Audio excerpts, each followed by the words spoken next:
I never imagined that a family heirloom brooch would be the weapon my own granddaughter chose to end my life. The moment Naomi placed that gleaming silver gift in my hands, I felt nothing but joy at reconnecting with her after years of silence. How could I have known that beneath its antique beauty lay a poison designed to stop my heart? But sometimes life has strange ways of saving us from those we love most and giving us a second chance to set things right. My name is Cordelia Blackwood, and at 73, I've learned that family ties can be both our greatest strength and our deepest vulnerability. This is the story of betrayal, justice, and ultimately forgiveness that unfolded in our small town of Millfield, a place where everyone knows each other, but nobody truly knows what happens behind closed doors. It was an ordinary Tuesday morning when my doorbell rang, unexpectedly. The autumn leaves were starting to fall, creating a colorful carpet on my front lawn. I'd been living alone for nearly 8 years since my husband Edward passed away, and unexpected visitors weren't common at my little cottage on the outskirts of town. When I opened the door, I nearly lost my breath. There stood Naomi, my only granddaughter, smiling tentatively, looking so much like her mother that my heart ached. She was taller, leaner, with darker hair than I remembered, but her eyes were unmistakably Sylvia's eyes. "Grandma," she said simply, her voice catching slightly. "It's been a while. A while." Such a casual description for 5 years of silence. 5 years since Sylvia's funeral. 5 years since the argument about the family farm that had torn us apart. But there she stood, and despite everything, I felt my eyes well up with tears. "Naomi," I whispered, opening my arms. "My girl." The hug was awkward, a bit stiff. The kind you give someone you used to know intimately but now feels like a stranger. Still, I savored it, breathing in her unfamiliar perfume, wondering when my little granddaughter had become this poised young woman of 27. "I brought you something," she said, pulling back and reaching into her leather bag. "I found it while I was cleaning out some of Mom's things." The box was small, covered in faded blue velvet. When I opened it, I gasped. Inside lay a stunning silver brooch, oval-shaped with intricate filigree work surrounding a large center stone that caught the light in a mesmerizing dance of blue and green. "It was great-grandma Eleanor's," Naomi explained.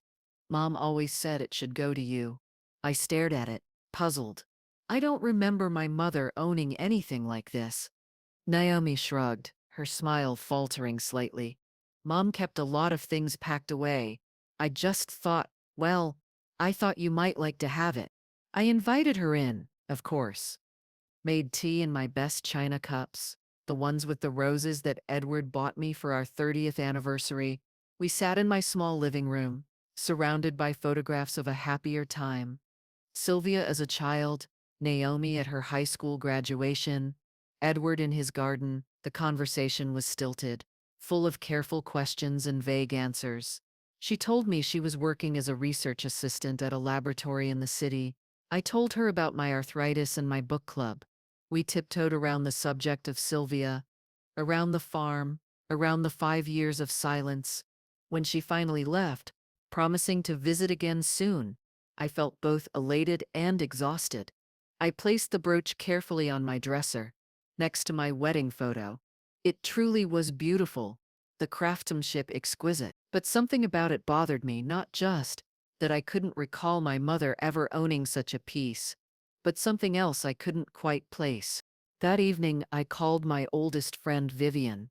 We'd known each other for over 50 years since we were fresh-faced teachers at Millfield Elementary. Unlike me, Vivian had never married, dedicating her life to generations of second graders and her impressive collection of first edition mystery novels.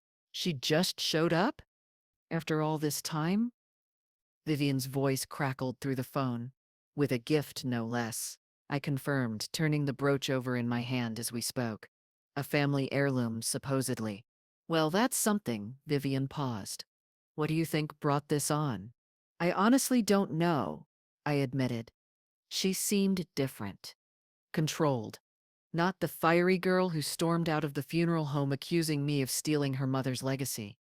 "People change," Vivian offered. "Maybe she's grown up, realized family is important."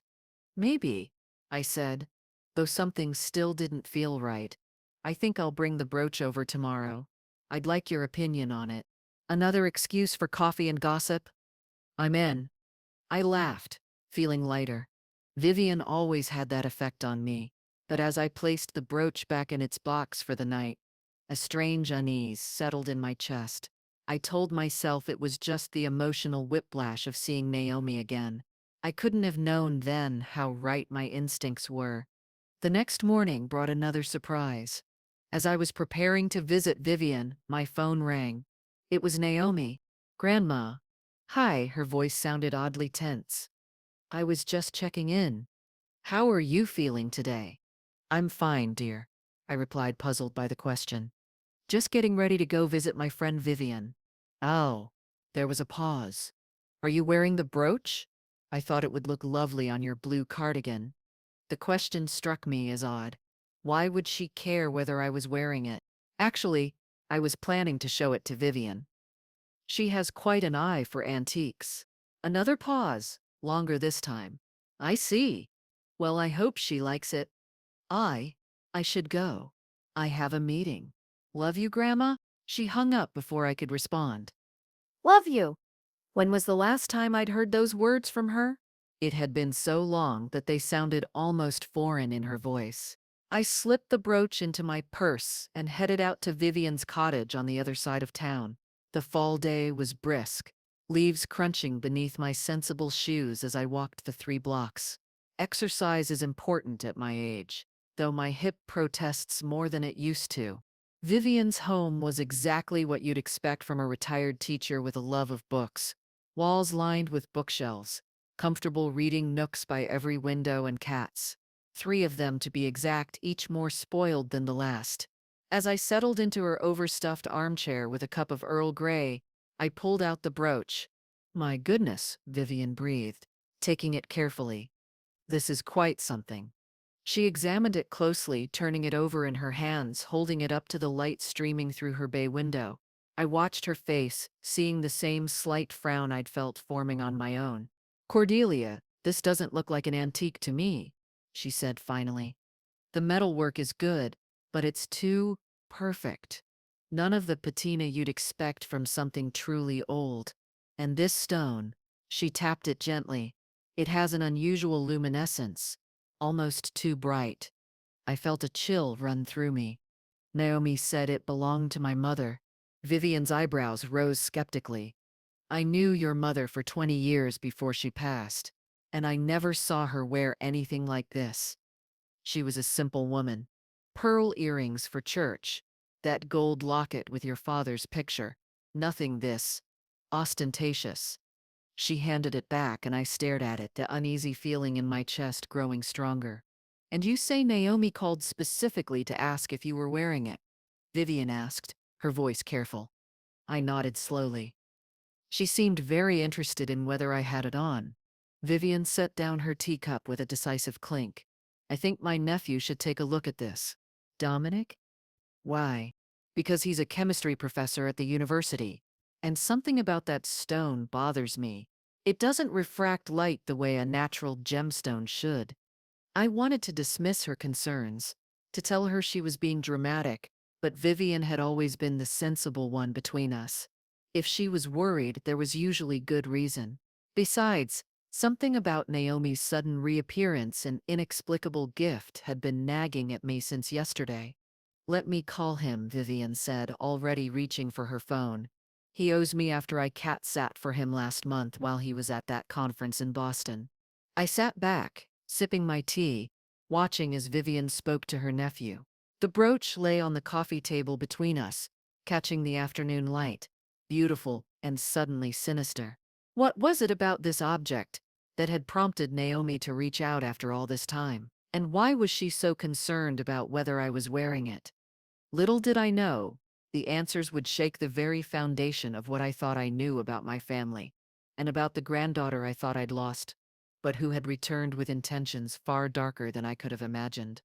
Dominic arrived at Vivian's house within the hour, a tall man with salt and pepper hair and the same direct gaze as his aunt.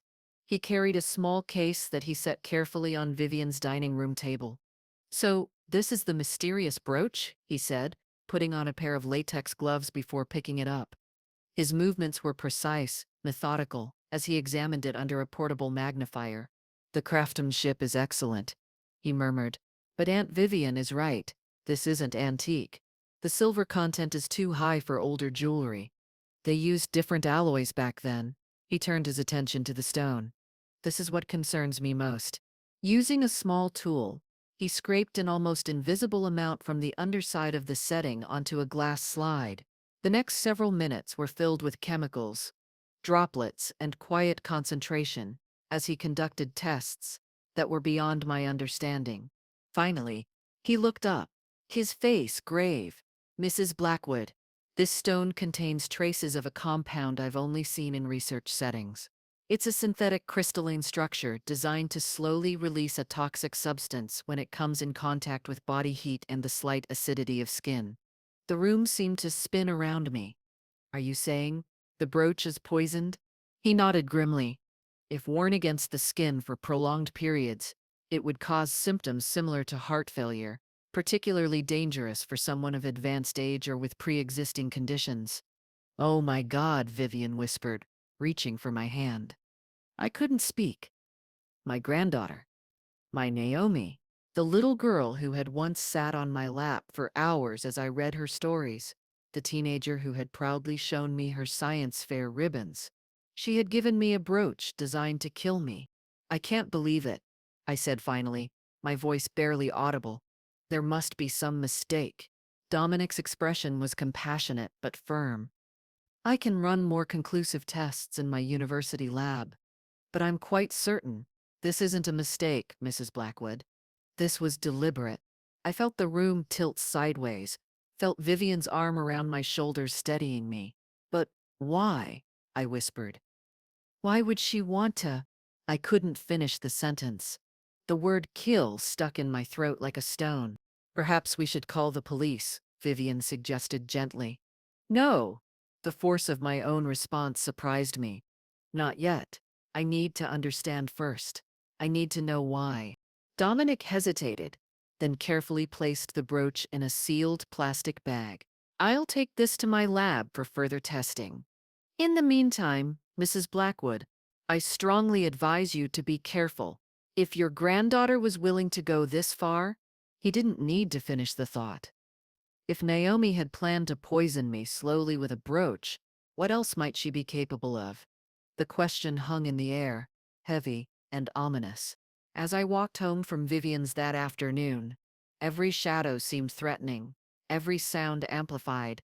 The street I'd lived on for 40 years suddenly felt foreign and dangerous. I found myself looking over my shoulder, expecting to see Naomi watching me, waiting to see if her deadly gift had taken effect. When my phone rang that evening, I nearly jumped out of my skin. It was Naomi again. Grandma? Her voice sounded cheerful, casual. I was thinking of stopping by tomorrow. Maybe we could have lunch. My mouth went dry. What do you say to someone who has tried to murder you? How do you keep your voice steady? That would be lovely, I managed. But I'm afraid I have a doctor's appointment tomorrow. Perhaps another time? A doctor's appointment? Is everything okay? The concern in her voice sounded genuine, and for a moment I doubted everything I'd learned today. Could Dominic be wrong? Just a routine checkup, I lied. At my age, they like to keep tabs on everything. I understand. Was there disappointment in her tone? Have you been wearing the brooch? Does it suit you? There it was again, that strange fixation on whether I was wearing her gift. It's lovely, I said carefully, though I haven't had an occasion to wear it yet. Oh, a beat of silence. Well, you should wear it more often, Grandma. Life is too short to save beautiful things for special occasions. Life is too short. The irony of her words made me feel ill. You're probably right, I replied, struggling to keep my voice even. I should go now, Naomi. I'm rather tired. Of course. Rest well, Grandma. I'll call you soon. After hanging up, I sat in my darkened living room for a long time, memories washing over me like waves. Naomi as a toddler, taking her first steps toward me across this very floor. Naomi at 8, helping me bake Christmas cookies in the kitchen, flour on her nose, Naomi at 16, rolling her eyes when I cautioned her about dating the Reynolds boy, who seemed too old for her. Where had that girl gone? What had happened to turn her into someone who could coldly plan her grandmother's death? I thought back to Sylvia's accident 5 years ago, the icy roads, the truck that couldn't stop in time, the funeral where Naomi had stood stiff and distant, refusing my embraces, and then the reading of the will where Sylvia had left instructions that the family farm should be sold, with proceeds split between Naomi's college fund and my retirement. Naomi had been livid. "That farm should have been mine," she'd shouted. "Mom promised it would be mine someday." I had tried to explain that the farm had been losing money for years, that Sylvia had made the practical choice. But Naomi wouldn't listen. She'd accused me of manipulating Sylvia, of stealing her inheritance. The last words she'd said to me before today were, "I'll never forgive you for this."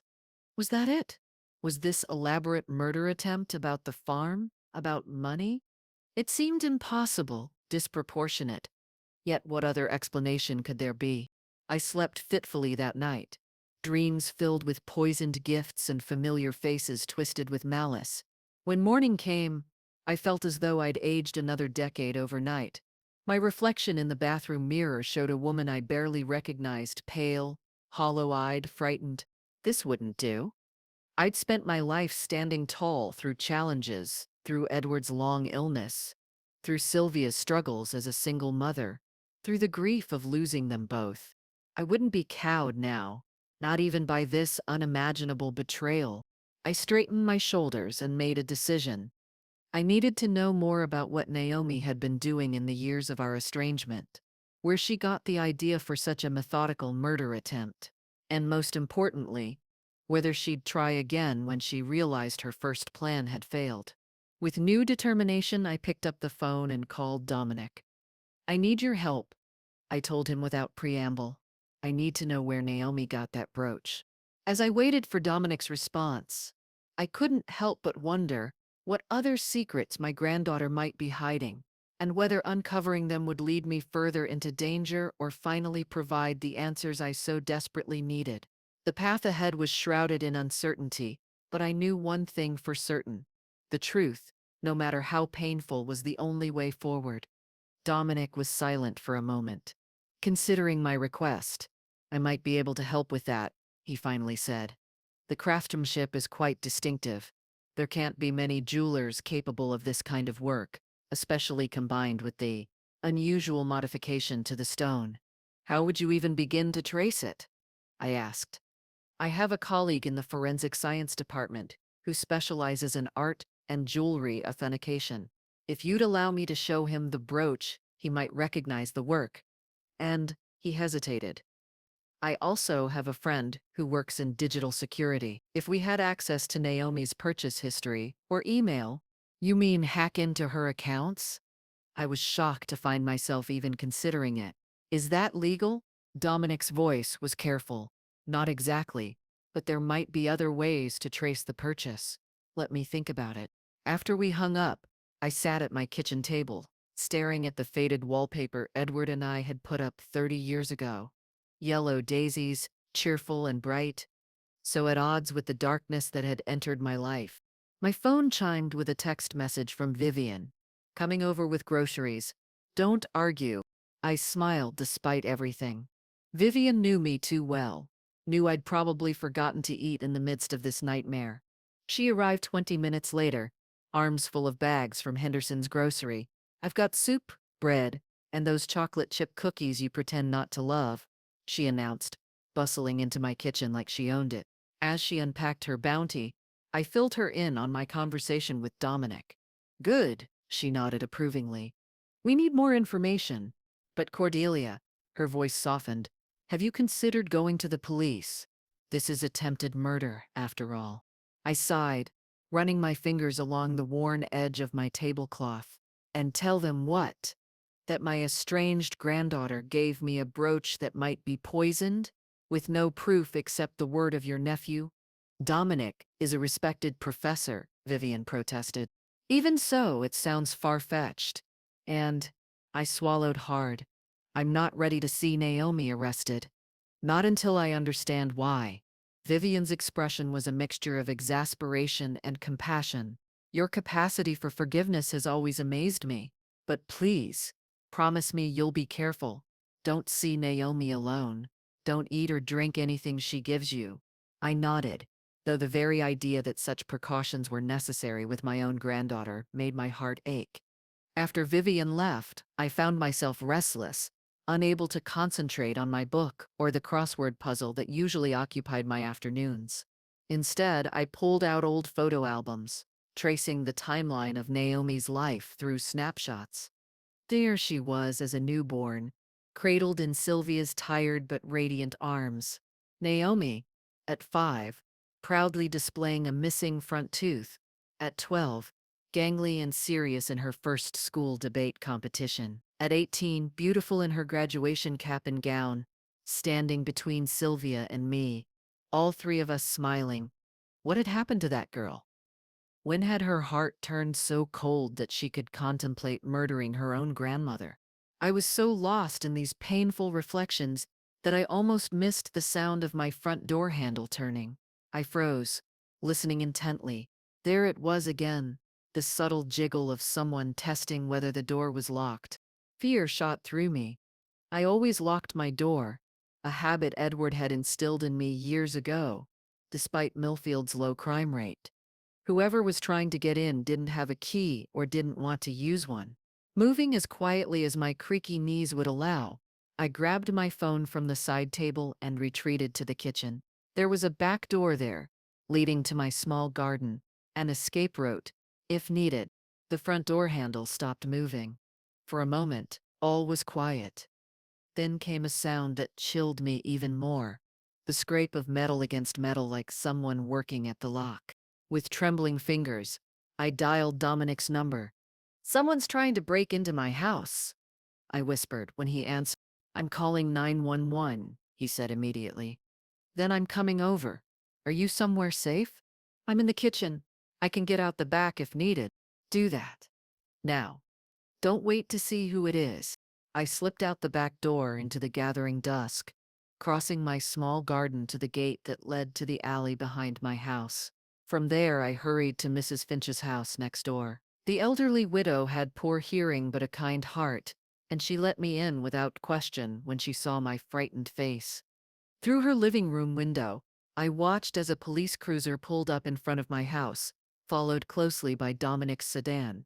Two officers approached my front door cautiously, while Dominic waited by his car, scanning the area. After several minutes, one of the officers returned to speak with Dominic, who pointed toward Mrs. Finch's house. Soon, there was a gentle knock at the door. "Mrs. Blackwood?" The young officer's face was serious but kind. "We've checked your home. There's no one there now, but there are definite signs that someone was attempting to gain entry. The lock on your front door has been tampered with." I felt a chill run through me. "Did you see anyone?" He shook his head. "Whoever it was must have fled when they heard the sirens. We'll increase patrols in your neighborhood for the next few days." Dominic stepped forward. "Mrs. Blackwood, I don't think you should stay in your home tonight." The officer nodded in agreement. "That would be wise, ma'am. Do you have somewhere you can go?"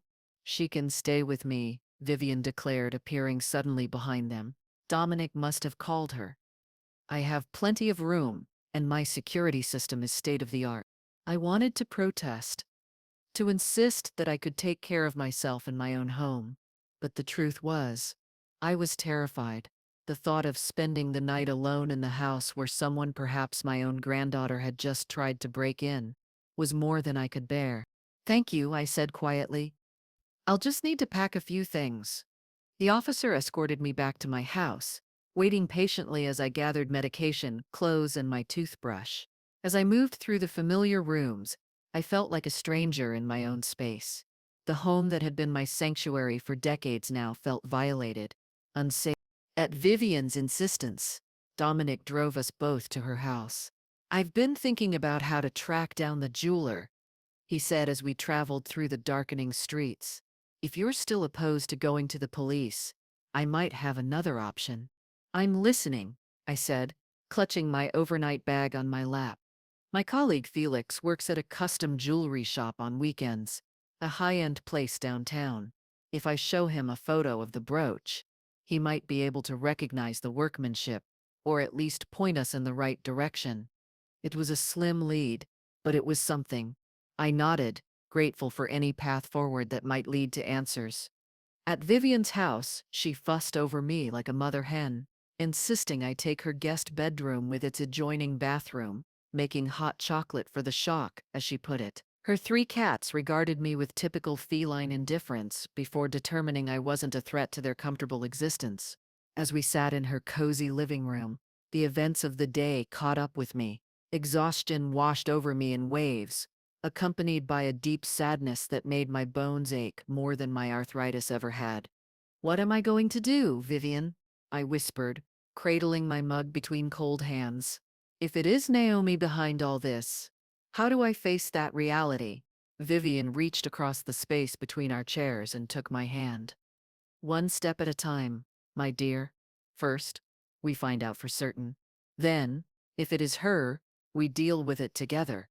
That night, in Vivian's guest room, I dreamt of Sylvia. She was as I remembered her best, in her early 30s, laughing as she chased a young Naomi through fields of wildflowers on the family farm. The sun caught in her golden hair, so like mine had once been. In the dream, she turned to me, her smile fading, her eyes sad. "Mom," she said, "you have to help her." I woke with tears on my cheeks, the weight of my daughter's imagined plea heavy on my heart. Help her? But how could I help Naomi now? How could I reach the girl I'd loved beneath the woman who seemed determined to see me dead? As dawn broke, casting soft pink light through the unfamiliar curtains, I made a decision. I would find out the truth, all of it. And then, somehow I would find a way to save what remained of my family, even if it meant confronting the darkness that had taken root in my granddaughter's heart. The morning brought with it a strange calm. After a night of tumultuous dreams and fears, I found myself approaching the day with a sense of purpose I hadn't felt in years. Over breakfast, Dominic joined us, bringing news that he'd arranged a meeting with his friend Felix at the jewelry store that afternoon. "There's something else," he said, setting down his coffee mug. "I've been thinking about the break-in attempt yesterday. If it was Naomi, it suggests she's becoming desperate. The poison in the brooch works slowly. It would take weeks of regular wear for it to cause serious harm. But if she's now trying more direct methods, she might try again," Vivian finished grimly. I pushed my barely touched toast away. "I need to talk to her, confront her." "Absolutely not," Dominic and Vivian said in unison. "At least not until we have more information," Dominic added more gently. "If we can confirm she purchased the brooch, we'll have something concrete to take to the police if necessary." I nodded reluctantly. The thought of involving law enforcement still felt like a betrayal, but the attempted break-in had shifted something in me. This wasn't just about a poisoned brooch anymore. It was about active, immediate danger. "In the meantime," Vivian said, "you're staying here with me. I've already called Thomas from the hardware store to come change your locks." I started to protest, but Vivian held up a hand. "Don't argue, Cordelia. For once in your stubborn life, let someone take care of you." The jewelry store, Harrington's Fine Jewelry, was located in the upscale part of downtown Millfield. Its discreet exterior and tasteful window displays spoke of old money and exclusivity. Felix met us at the door, a young man with an artist's sensitive face and the meticulous attention to detail one would expect from someone who works with precious gems. "Professor Bennett," he greeted Dominic warmly, then turned to me with a respectful nod. "Mrs. Blackwood, Dominic has told me a little about your situation, though I understand discretion is important." He led us to a private consultation room in the back of the store where Dominic produced several high-quality photographs of the brooch. Felix studied them intently, occasionally using a magnifying glass to examine specific details. "The craftsmanship is exceptional," he murmured, "very distinctive. In fact," he paused, frowning slightly, "I've only seen work like this from one artisan, Malcolm Reed. He has a small studio in Oak Ridge about 40 minutes from here." He specializes in custom pieces, primarily for wealthy clients who want something unique. Would he create something like this? Dominic asked, pointing to one of the close-up photos of the stone setting. With the unusual modification? Felix's frown deepened. Malcolm is an artist, not a chemist. The stone setting is his style, certainly, but the modification you're referring to would require different expertise. Could you tell us how to contact this Malcolm Reed? I asked. Felix hesitated. He's quite protective of his client list. But he glanced at Dominic. For a colleague, I might be able to arrange an introduction. May I ask why this is so important? I exchanged glances with Dominic, unsure how much to reveal. It's a family matter, Dominic said smoothly. Mrs. Blackwood is trying to authenticate a piece she received recently. Felix seemed to sense there was more to the story, but was too polite to press. I'll see what I can do. Malcolm occasionally teaches workshops at the university. We've collaborated on a few projects. As we left the store, I felt a strange mixture of hope and dread. We were getting closer to confirming what I already feared to be true, that Naomi had commissioned this deadly piece specifically for me. What's our next step? I asked Dominic as we walked back to his car. I think we should try to meet with this Reed person as soon as possible. If he can confirm who ordered the brooch. My phone rang, interrupting him. Naomi's name flashed on the screen. I showed it to Dominic, who nodded encouragingly. Act normal, he whispered. Don't let on that you suspect anything. I took a deep breath and answered. Hello, Naomi. Grandma. Her voice was tight, controlled. I came by your house earlier. Where are you? My heart raced, but I kept my tone casual. Oh, I'm staying with Vivian for a few days. My furnace is acting up. Your furnace? She sounded skeptical. In October? Better to fix these things before winter sets in, I said lightly. Was there something you needed? A pause. I was just worried when I couldn't reach you. And I wanted to check if you were feeling okay. The concern in her voice seemed genuine, which only confused me more. Was there still a part of her that cared for me, even as she plotted my death? I'm fine, dear. Just the usual aches and pains of old age. You're not that old, Grandma, she said, and for a moment, she sounded like the Naomi I remembered, warm, affectionate. Then her tone shifted again. I was hoping you might be wearing the brooch. It really would look beautiful on you. There it was again, that strange fixation on the brooch. I haven't had the opportunity yet, I said carefully, but I'm sure I will soon. Right. Was that disappointment I heard? Well, when will you be back home? I thought we could have dinner together. I'm not sure. The furnace repair might take a few days. The lies were coming more easily now, fueled by fear. I'll let you know when I'm back. All right, she said after a moment. Take care of yourself, Grandma. I love you. The call ended, and I looked up to find Dominic watching me with concern. She came to my house, I said, my voice shaking, and she's still asking about the brooch. She doesn't know that you know, he said thoughtfully. That gives us an advantage. But as we drove back to Vivian's, I couldn't shake the feeling that time was running out. Naomi had seemed impatient, frustrated by my continued absence and apparent good health. What would she do when she realized her poisonous gift had failed? That afternoon, Felix called with news that Malcolm Reed had agreed to meet us the following morning at his studio in Oak Ridge. I told him you were researching estate jewelry for an academic paper, Felix explained to Dominic. He seemed intrigued. The lie bothered me, but I understood the necessity. If Reed had indeed created the poisoned brooch, we couldn't risk alerting him, or through him, Naomi, to our suspicions. That night, as I prepared for bed in Vivian's guest room, my phone chimed with a text message from an unknown number. The problem with running is that you eventually have to stop. Sweet dreams, Grandma. I stared at the screen, ice forming in my veins. There was no signature, but it could only be from Naomi. And it meant she knew I wasn't really having my furnace repaired. She knew I was hiding from her. I showed the message to Vivian, whose normally placid face hardened with anger. That's it, she declared. We're calling the police right now. But even as she reached for her phone, mine rang again. Naomi's name appeared on the screen. Put it on speaker, Vivian whispered urgently. I answered, my hand trembling. Hello? Grandma. Naomi's voice was eerily calm. Did you get my message? What message, dear? I feigned ignorance, fighting to keep my voice steady. Don't play dumb, she said coldly. It doesn't suit you. You've been avoiding me, staying with Vivian, having your locks changed. Why?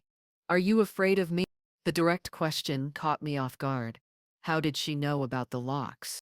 I don't know what you're talking about, I said weakly. She laughed, a sound devoid of warmth. I saw the locksmith's van. I've been watching your house, Grandma, waiting for you to come home. Vivian's eyes widened in alarm. She gestured frantically for me to keep Naomi talking while she texted Dominic. Naomi, I said, struggling to keep my voice steady, why don't you tell me what's really going on? If there's something bothering you, we can talk about it. Bothering me? Her voice rose slightly. You think this is about me being bothered? This is about justice, Grandma. About settling debts. What debts? If this is about the farm, it's not just about the farm, she snapped. It's about Mom. It's about what you did. I felt as though the floor had dropped from beneath me. What I did? Naomi, your mother's death was an accident. A terrible, tragic accident. That's the story you told everyone. That's what you wanted people to believe. Because it's the truth. No, her voice had gone cold again. The truth is that you knew the brakes on her car were faulty. Dad had warned her for weeks, but you insisted she drive out to the farm that night to discuss selling it. In the middle of an ice storm, the accusation hit me like a physical blow. That's not... I never... Save it, Naomi cut me off. I found Dad's old journals after he died last year. He wrote everything down, how he begged Mom not to go, how you manipulated her. You wanted that farm sold, and you didn't care what it took. My mind reeled. Bradley, Sylvia's ex-husband, had died, and he'd left behind journals blaming me for our daughter's death. It was too much to process. Naomi, that's not what happened, I said desperately. Yes, I wanted to discuss the farm that night, but I had no idea about any brake problems. Your father and I, we had our differences after the divorce, but I never thought he blamed me for Sylvia's death. Well, he did. And so do I. Her voice was flat, emotionless. But don't worry, Grandma. Soon you won't have to live with the guilt anymore. The threat hung in the air between us. Naomi, please, I whispered. Whatever you're planning, it's not too late to stop. Actually, it is. There was a note of finality in her voice that chilled me to the bone. Goodbye, Grandma. Give my regards to Vivian. The call ended, leaving me staring at the phone in horror. Vivian was already on her own phone, speaking urgently to Dominic. She knows I'm here, I said numbly. She mentioned you by name. Vivian ended her call. Dominic's on his way. He's bringing a friend from campus security. She thinks I killed Sylvia, I said, my voice breaking. She thinks I sent her mother out knowing the car was dangerous. That's absurd, Vivian said firmly, taking my trembling hands in hers. You adored Sylvia. Everyone knew that. Bradley wrote in his journal that I was responsible, that I manipulated her into driving that night. Vivian's expression hardened. Bradley was a bitter man after the divorce. He resented the close relationship you and Sylvia maintained. Whatever he wrote, it was his anger talking, not the truth. I wanted to believe her, but doubt had crept in like a poisonous fog. Had I been too insistent that night? Had Sylvia mentioned any concerns about her car that I'd dismissed in my eagerness to discuss the failing farm? No, I shook my head firmly. I would have remembered something like that. Bradley's accusation was a distortion, a way to make sense of a senseless tragedy by assigning blame. But Naomi believed it enough to plot my murder. We need to call the police, I said finally. She threatened me directly, said I wouldn't have to live with the guilt much longer. Vivian was already dialing. I'll tell them everything. The brooch, the break-in attempt, the threatening messages. As she spoke with the dispatcher, I sat on the edge of the bed, trying to reconcile the Naomi I'd loved with the vengeful woman on the phone. Had she been planning this since Bradley died? Had she been nurturing her hatred all these years, waiting for the right moment?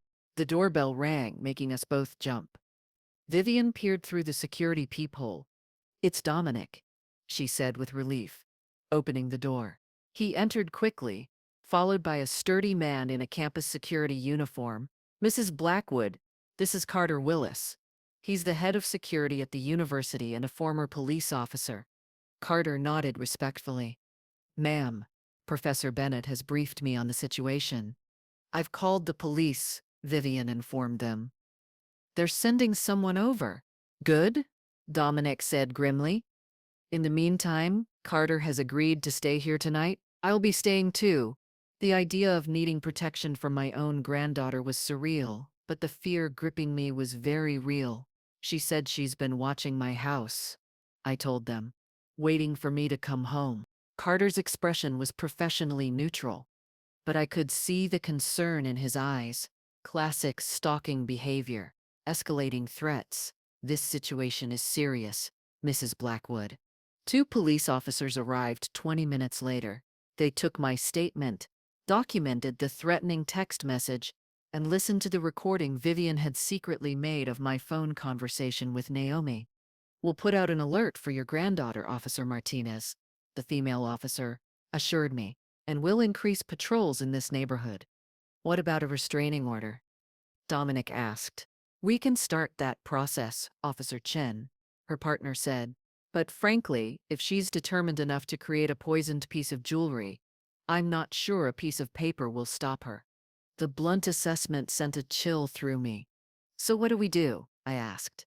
"For tonight, you stay here with your protective detail," Officer Martinez said. "Tomorrow we'll send someone with you to meet this jeweler in Oak Ridge. If we can confirm your granddaughter commissioned the brooch, we'll have enough for an arrest warrant." After the officers left, Vivian made tea for everyone. The clock on her mantel showed it was nearly midnight, but sleep seemed impossible. "I'll take the first watch," Carter said, positioning himself near the front window where he could see both the street and the approach to the house. "I'll stay up too," Dominic offered. "Mrs. Blackwood, you should try to rest. Tomorrow will be a long day." Rest. As if I could close my eyes knowing Naomi was out there somewhere, planning who knew what. But I nodded and retreated to the guest room, leaving the door ajar so I could hear any disturbance. I lay in bed, staring at the unfamiliar ceiling, memories of Sylvia and Naomi washing over me in waves. The happy times, the difficult times. The last time I'd seen Sylvia alive, hugging her goodbye on this very porch, promising to come up with a solution for the struggling farm. Had I insisted too strongly that she drive out that night? The question tormented me. I remembered it had started to sleet, and I'd suggested postponing. But Sylvia had been determined. "The bank won't wait, Mom," she'd said. "We need to make decisions now." But I couldn't recall any mention of faulty brakes. Surely I would remember something so important. Unless I had chosen not to hear it. Unless Bradley was right, and in my determination to resolve the farm's financial problems, I had dismissed concerns that should have been heeded. The thought was unbearable. I rolled onto my side, tears slipping down my cheeks in the darkness. If there was even a grain of truth to Bradley's accusation, could I blame Naomi for her anger, for her grief transforming into something darker? No, a firmer voice in my mind answered. Nothing justifies what she's done. Nothing justifies plotting to murder her own grandmother, no matter what she believes I did. I must have drifted into an uneasy sleep, because the next thing I knew, sunlight was streaming through the curtains, and Vivian was gently shaking my shoulder. "Cordelia," she said softly, "it's time to get up. The police are here to escort us to Oak Ridge." I blinked, disoriented for a moment, before the events of the previous day came flooding back. I sat up quickly. "Has there been any sign of Naomi?" Vivian shook her head. "No, but they've put out an alert for her car." She hasn't returned to her apartment either. I dressed quickly in clothes Vivian had brought from my house, my mind racing with questions. Where was Naomi now?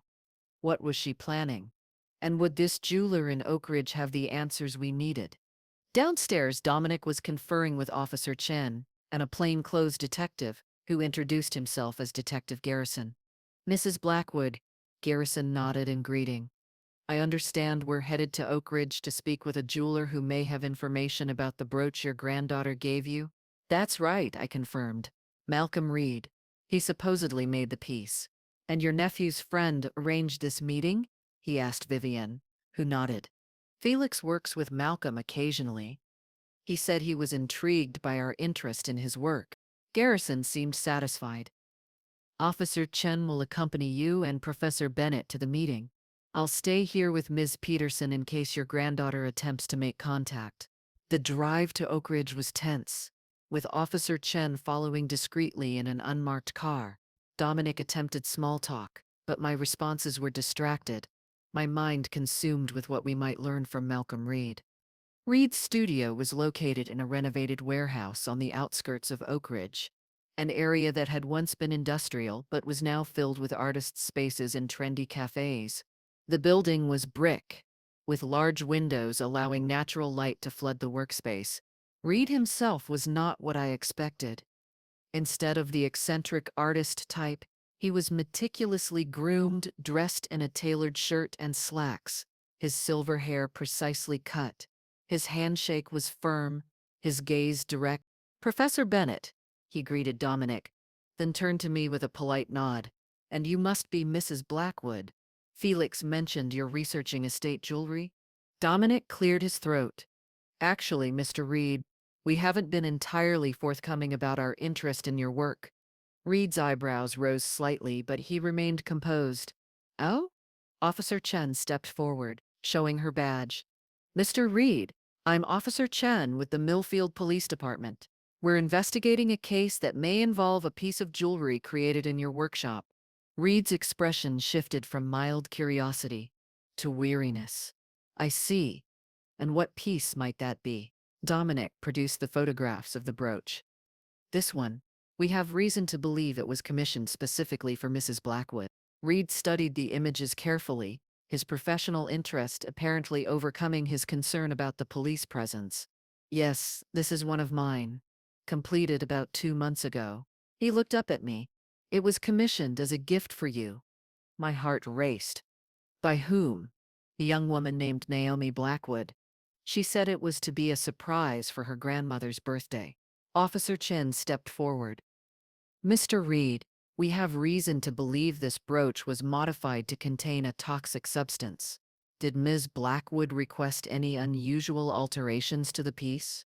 Reed's face paled. Toxic? No, no, I would never.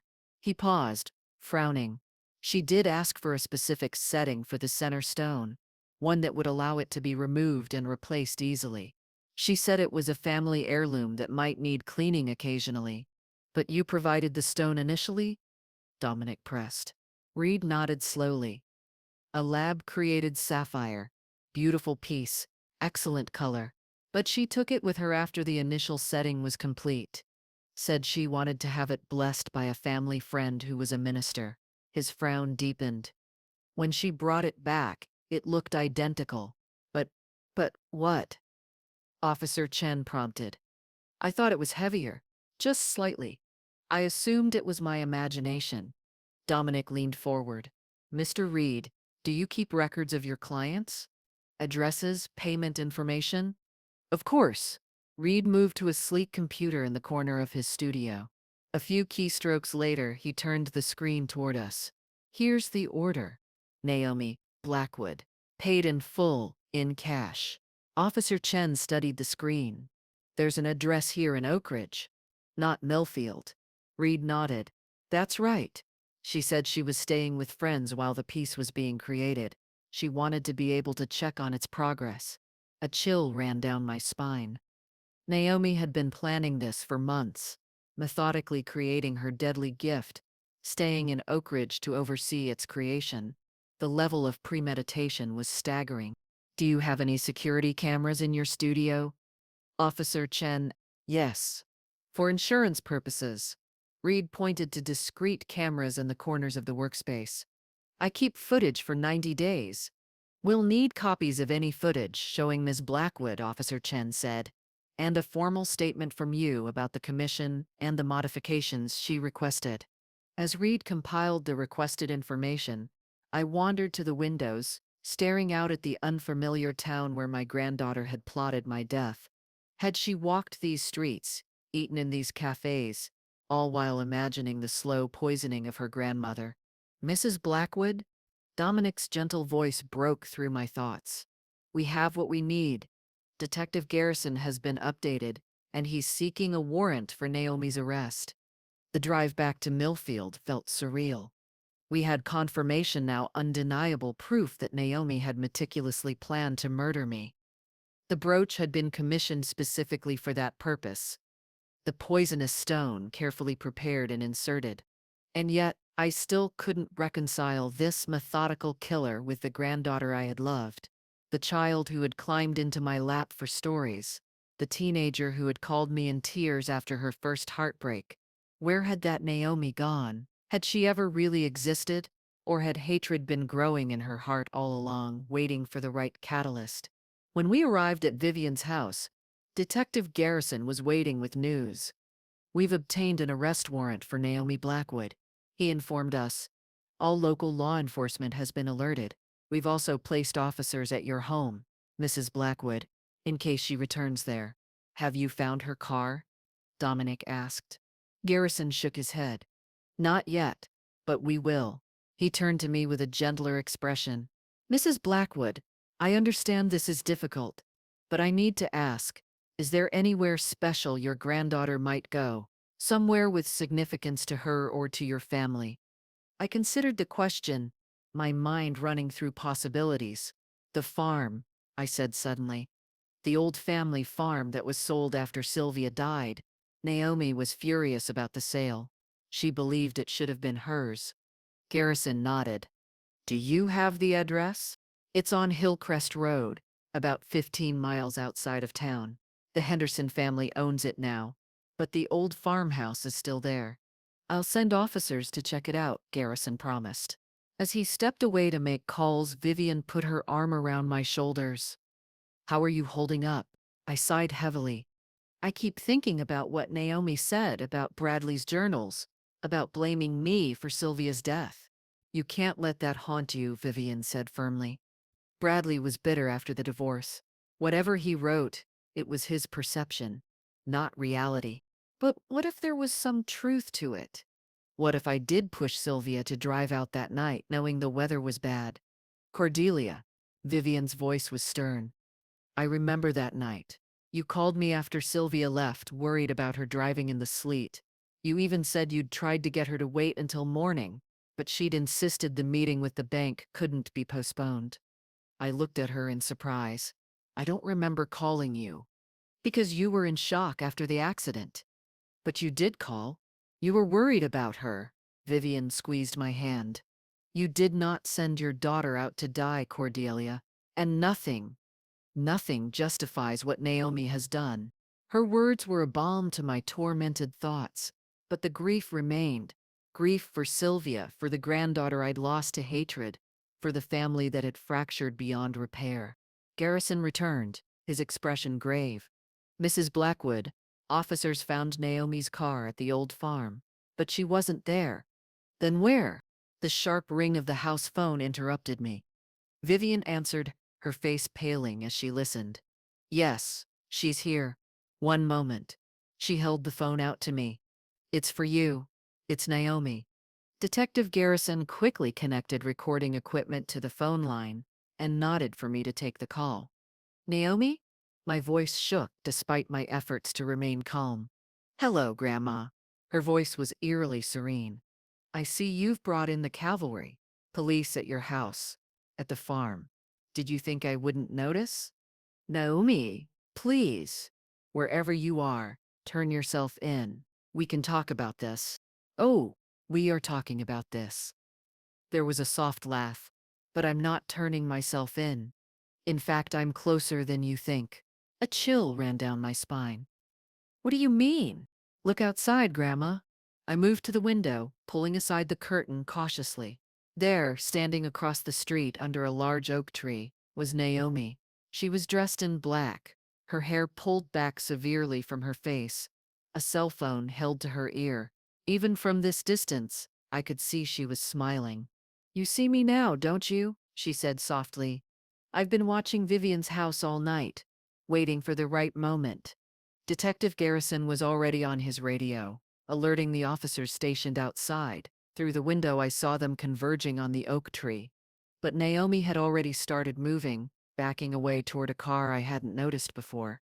Naomi, don't run, I pleaded. Please. Let's talk about this. About what you think happened to your mother. There's nothing to talk about. Her voice hardened. You killed her as surely as if you'd cut the brake lines yourself. And now everyone will know. She paused. Check your email, Grandma. I've sent Bradley's journals to the local newspaper. By tomorrow, everyone in Millfield will know what kind of woman you really are. The phone went dead in my hand. Outside, I watched as Naomi got into her car and drove away.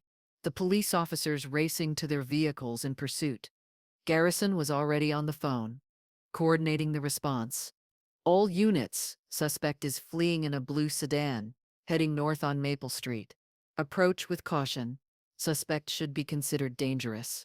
Vivian guided me to a chair as my legs threatened to give out beneath me. She's been watching the house, I whispered. All night. She won't get far, Dominic assured me, though he looked as shaken as I felt. But as the minutes ticked by with no word from the pursuing officers, my hope began to fade. Had she prepared an escape route, planned for this contingency, as methodically as she'd planned the poisoned brooch? Nearly an hour later, Garrison received a call that made his face darken. She abandoned the car at the train station, he reported after hanging up. By the time officers arrived, 3 trains had already departed. So she's gone, I said numbly. For now, Garrison acknowledged. But we've notified transportation police and put out a multi-state alert. Every law enforcement agency in the region is looking for her. But I knew, with a sickening certainty, that Naomi had planned for this too. She would have prepared false identification, perhaps multiple escape routes. She had been calculating enough to create a poisoned brooch. She wouldn't have overlooked the possibility of discovery and pursuit. What about the journals? Vivian asked. The ones she said she sent to the newspaper. Garrison sighed. I'll contact the editor. Even if they have received something, they're not likely to publish unverified accusations against a respected community member. But the damage was already done.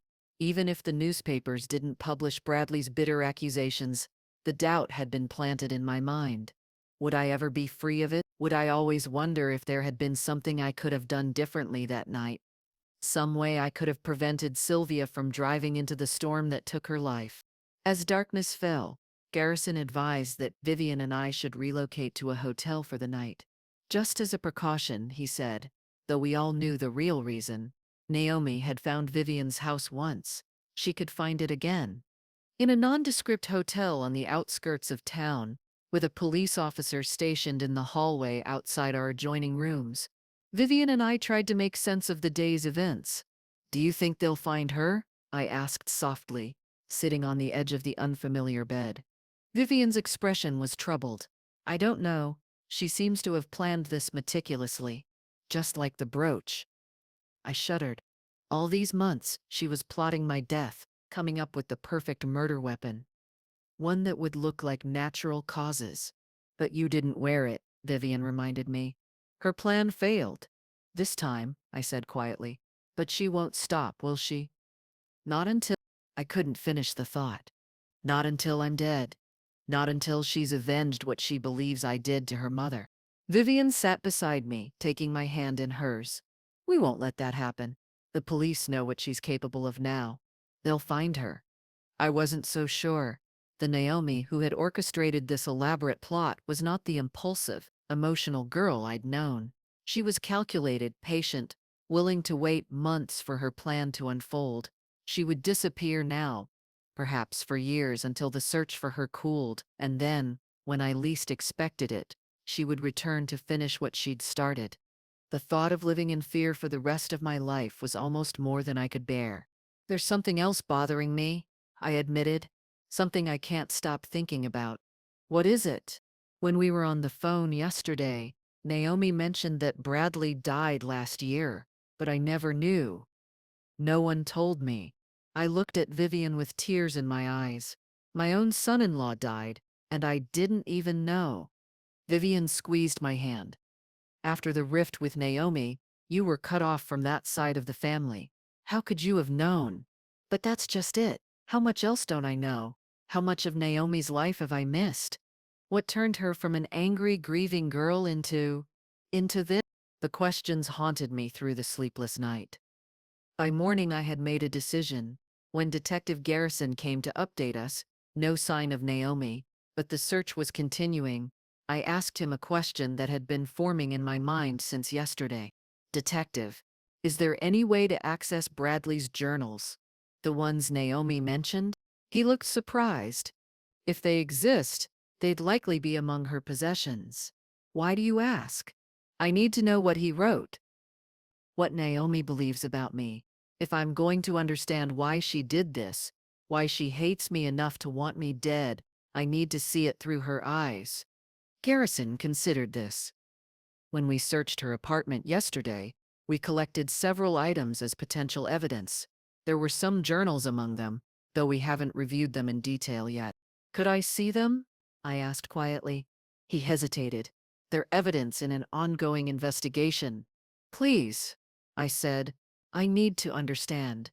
Perhaps it was the desperation in my voice, or maybe just human compassion. But Garrison nodded. I'll see what I can do. Later that afternoon, in a small conference room at the police station, Garrison placed 3 leather-bound journals on the table before me. These were found in a box in Miss Blackwood's closet, labeled Dad's Journals. My hands trembled as I reached for the first one. Bradley's handwriting filled the pages, neat, precise script that matched his methodical nature. I flipped through, finding entries dating back to before Sylvia's death, chronicling their troubled marriage, the divorce, his bitterness toward me for always taking Sylvia's side. And then, the entry from the day Sylvia died. Syl called today, upset.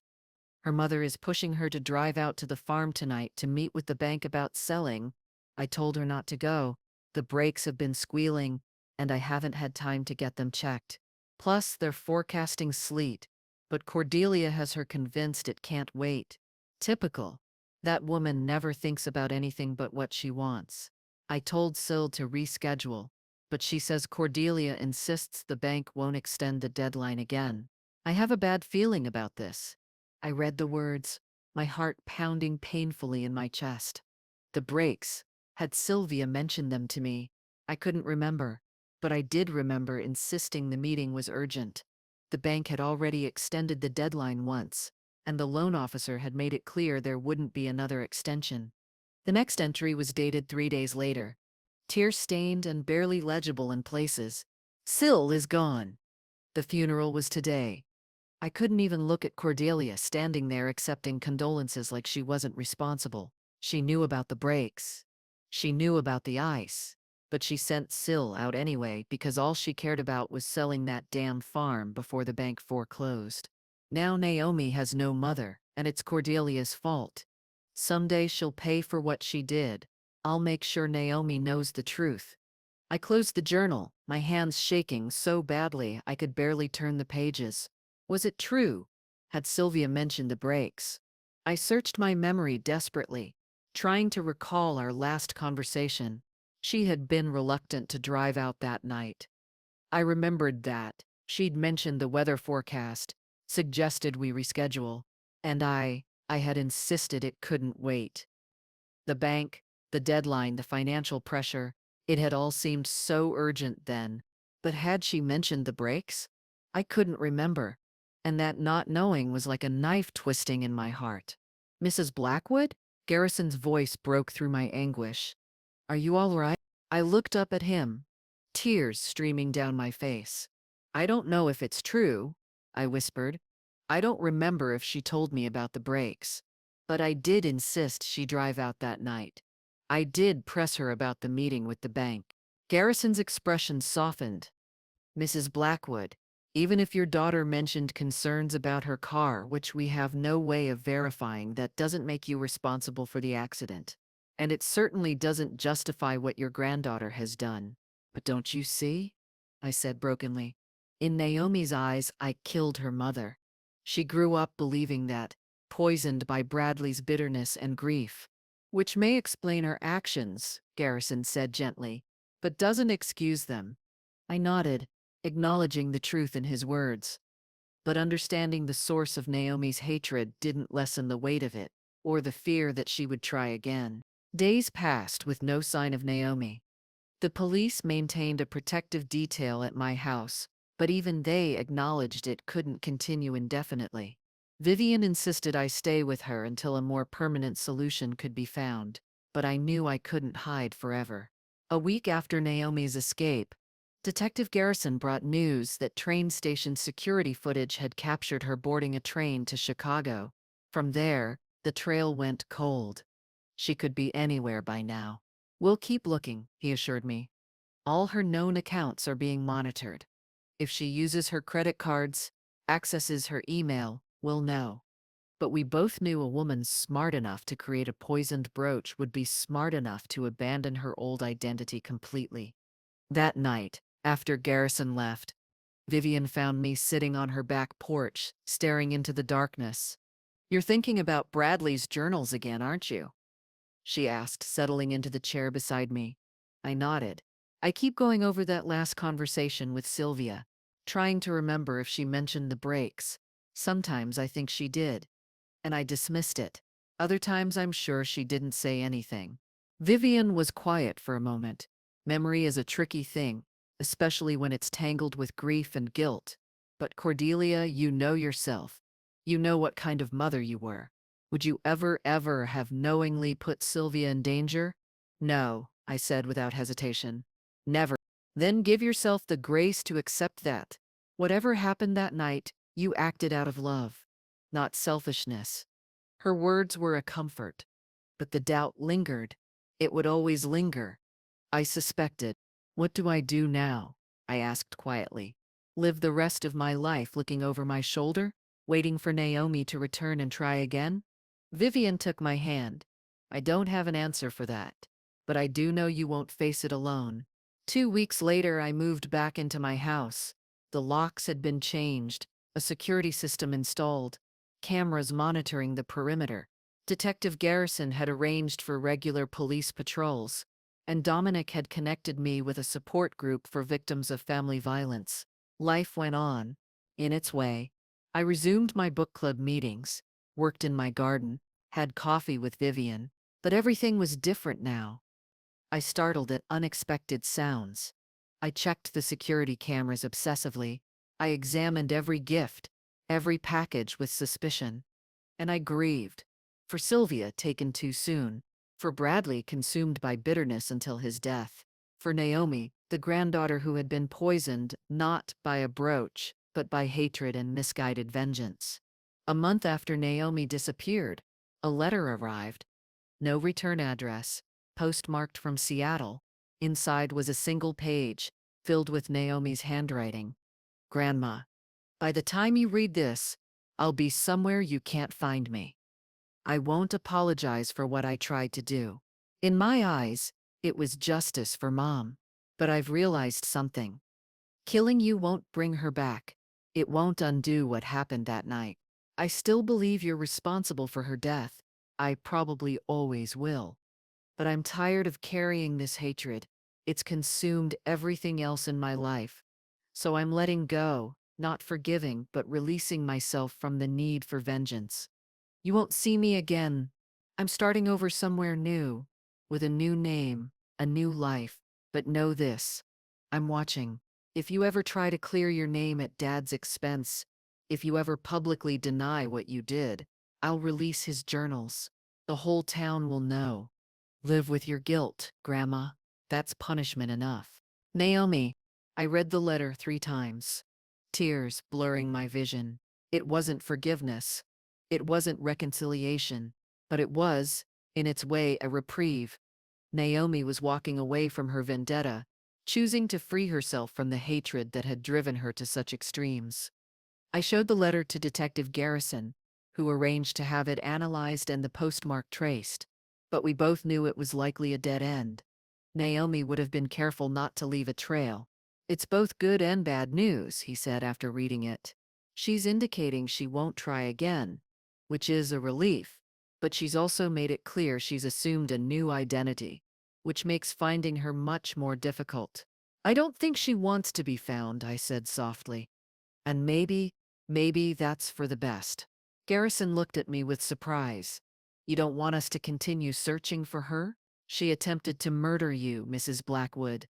I know. I sighed heavily. And I'm not saying she shouldn't face consequences for that, but she's my granddaughter, detective. Despite everything, I love her. And if she's truly walking away from this hatred, trying to build a new life, perhaps that's a kind of justice too. He didn't agree, of course. The search for Naomi continued, though with diminishing resources as weeks turned into months, with no new leads. Life settled into a new normal. The security measures became routine, the fear receded, though it never disappeared entirely. I found myself looking at young women on the street, in shops, wondering if that might be Naomi in disguise, watching me from afar. 6 months after receiving Naomi's letter, another package arrived. This one contained Bradley's journals, all of them, including the ones the police had confiscated. A note was attached in unfamiliar handwriting. She wanted you to have these. She's let go. I sat with the journals for days before finding the courage to read them from beginning to end. Bradley's bitterness was evident in every page, his blame shifting from himself to me as Sylvia's death faded from raw grief into hardened resentment. But there were other entries too. Moments of clarity where Bradley acknowledged his own role in the breakdown of his marriage, where he admitted his drinking had pushed Sylvia away, where he confessed that their financial problems had started long before the farm began failing. And most significantly, an entry dated nearly a year after Sylvia's death, tucked in the middle of a journal. Naomi had not sent to the newspaper. Had dinner with Frank Miller last night. He used to service Syl's car, told him about the brakes, how I'd warned her they were going bad. He remembered looking at them a month before the accident, said they weren't great, but would have been fine for another few thousand miles as long as conditions were normal. Said the ice was what it is. No brakes, good or bad, could have stopped her on that curve in those conditions. Maybe it wasn't Cordelia's fault after all. Maybe it was just a terrible accident, like everyone said. I read the entry again and again, my hands trembling. Bradley had known. He'd learned the truth, but chosen to maintain his narrative of blame. And he'd passed that poison on to Naomi, nurturing her hatred year after year. I showed the entry to Vivian, who took my hands in hers. I told you, she said softly. It wasn't your fault, Cordelia. It never was. The knowledge brought a measure of peace, though the grief remained, grief for what might have been, if Bradley had shared this revelation with Naomi instead of feeding her resentment. A year passed, then another. Life continued, with its small joys and sorrows. I still checked the security cameras, still startled at unexpected knocks, but the fear had receded to a low background hum, rather than a constant scream. And then, 3 years after Naomi disappeared, another letter arrived, postmarked from Boston this time. Grandma, I found Dad's journal entry about the brakes. The one where he admits it wasn't your fault after all. It was in a box of his things. I hadn't gone through until recently. I don't know what to do with this information. For so long, my hatred of you was the foundation of my life. I built everything around it. My decision to study chemistry, my plans for revenge, even my choice to cut off everyone connected to you. Now I don't know who I am without that hatred, but I know I can't keep living a lie. I won't ask for your forgiveness. What I did is unforgivable, but I needed you to know that I finally understand the truth. There's an addiction recovery group here in Boston. It's helped me see how my hatred was like a drug, something I used to avoid dealing with the real pain of losing mom. Maybe someday I'll have the courage to make amends properly. For now, this letter is all I can manage. Take care of yourself, Naomi. Enclosed with the letter was a photograph, Naomi, looking older, more serious, her hair cut short. She was standing in front of a community center, a tentative smile on her face.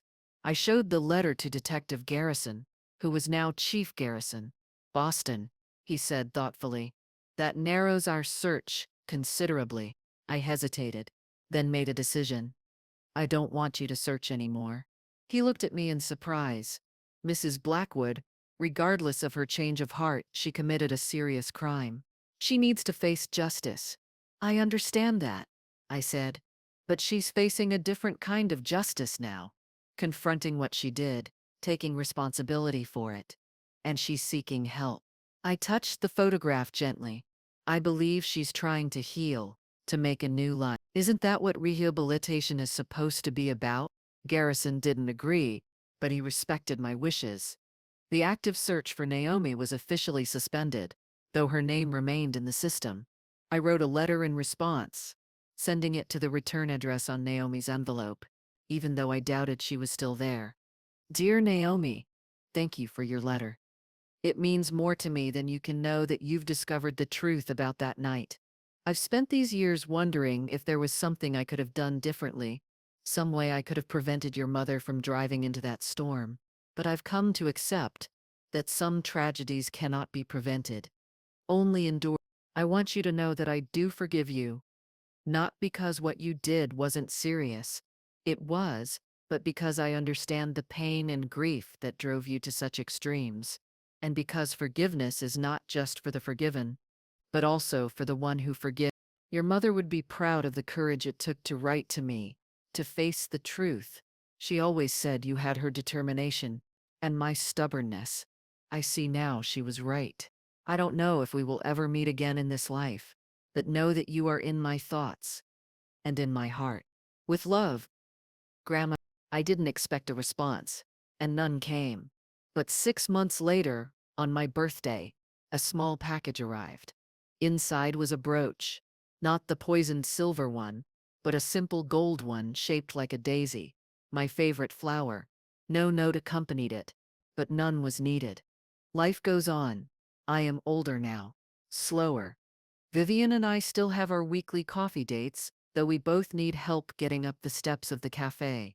Dominic visits when he can, bringing news of his research in the academic world. And I still think of Naomi. I wonder where she is, what she's doing, whether she has found a measure of peace. I wonder if someday, when enough time has passed, she might find the courage to come home. Until then, I wear the daisy brooch on special occasions, not as a reminder of betrayal, but as a symbol of hope.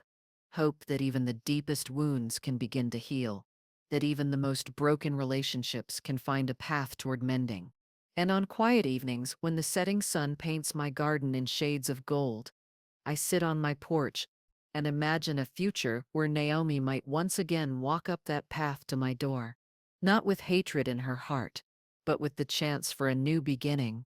After all, at 73, I've learned that life's greatest gift is not the time we're given, but the opportunity to make amends while there's still time left. For both of us, I hope that opportunity hasn't passed,